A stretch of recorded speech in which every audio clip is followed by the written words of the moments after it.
I never thought my dream home would become the stage of the darkest war of my life. When I first bought that corner property, with its white picket fence and wide-open lawn, I believed I had found peace. But peace doesn't last long when you live under the iron fist of an HOA. It started small, letters in the mail, complaints about the color of my shutters, warnings about the length of my grass. Annoying, yes, but I had no idea those letters were just the beginning of something far more sinister, something they didn't want anyone to know. The first real blow came on a humid Tuesday morning. A thick, official-looking envelope sat on my doorstep. Inside was a notice. The HOA intends to acquire your property due to repeated violations. My stomach sank. They wanted my house, my property, everything I had worked for. But the strangest thing? I had no violations that made sense. My lawn was trimmed, my paint was fresh, my fees were paid. This wasn't about rules. It was about power. And I couldn't shake the feeling there was a hidden reason they wanted me out. At first, I tried fighting back the simple way. Phone calls, meetings, calmly explaining that their accusations were false. But every time I was stonewalled. Blank stares, cold smiles. It's in the bylaws, they'd say, like a chant. But the more I pressed, the stranger things got.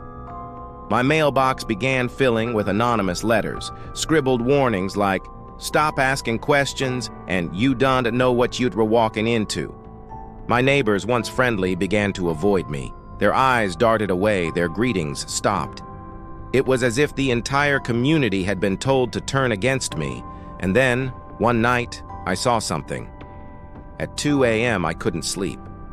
I walked to my window and spotted a group of HOA board members gathered at the clubhouse.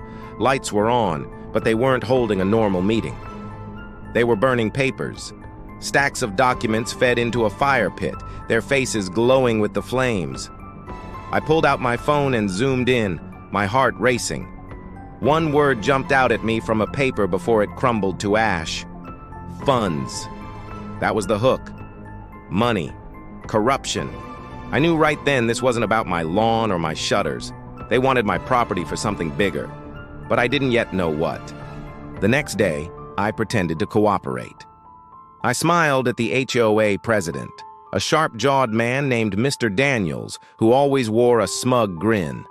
I told him I'd consider surrendering the property. His eyes lit up with greed. And that's when I knew for sure I had leverage. Because if someone is desperate to take what's yours, it means you're standing on something valuable. I started digging. I went to the county office, pulled every public record I could find about my neighborhood. At first, nothing.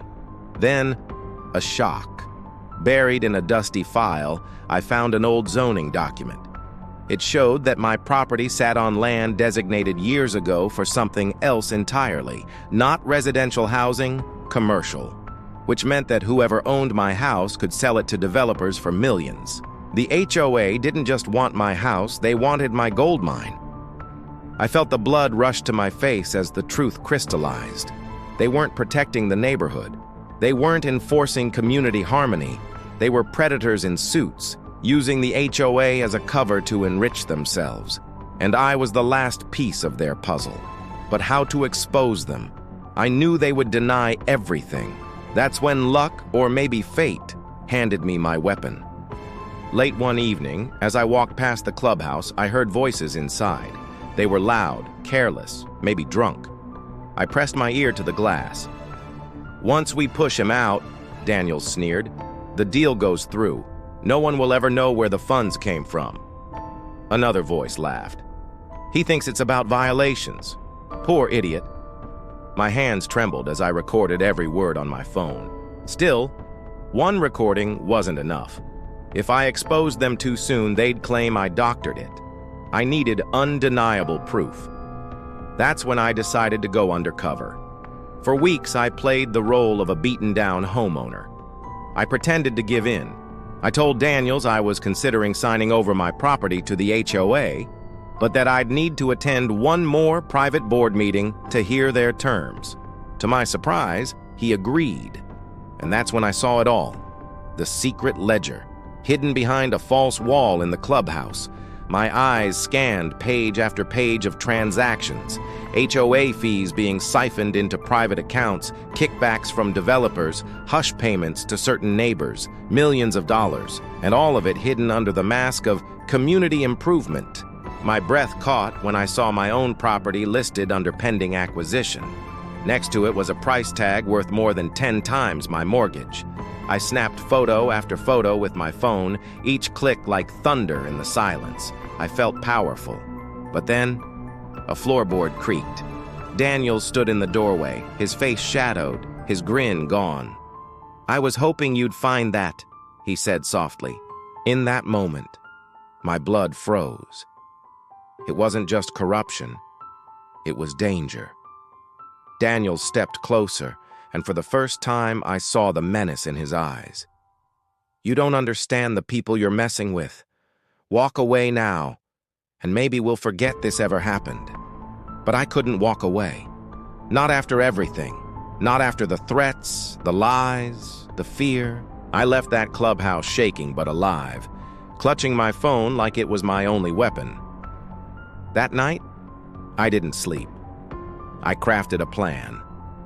If I went to the HOA directly, they'd bury it. If I went to the neighbors, they'd be too scared to speak. I needed to go above all of them, straight to the press. The next morning, I sat across from an investigative journalist at the local paper. I slid my phone across the table. Photos, recordings, ledgers. Her eyes widened with every scroll. "You realize," she whispered, "this will blow the lid off the entire HOA system in this state." And that's exactly what happened. 2 weeks later, headlines exploded. HOA corruption scandal, millions embezzled. Daniels and the board were arrested, their faces plastered on every screen. The neighborhood was in shock. People who had once turned their backs on me now whispered apologies, begged forgiveness. And my property? Safe, untouchable. But here's the twist no one saw coming. Days after the arrests, I got another anonymous letter. This one wasn't a threat. It was a warning. They weren't working alone. Be careful who you trust. And just like that, I realized, this war wasn't over.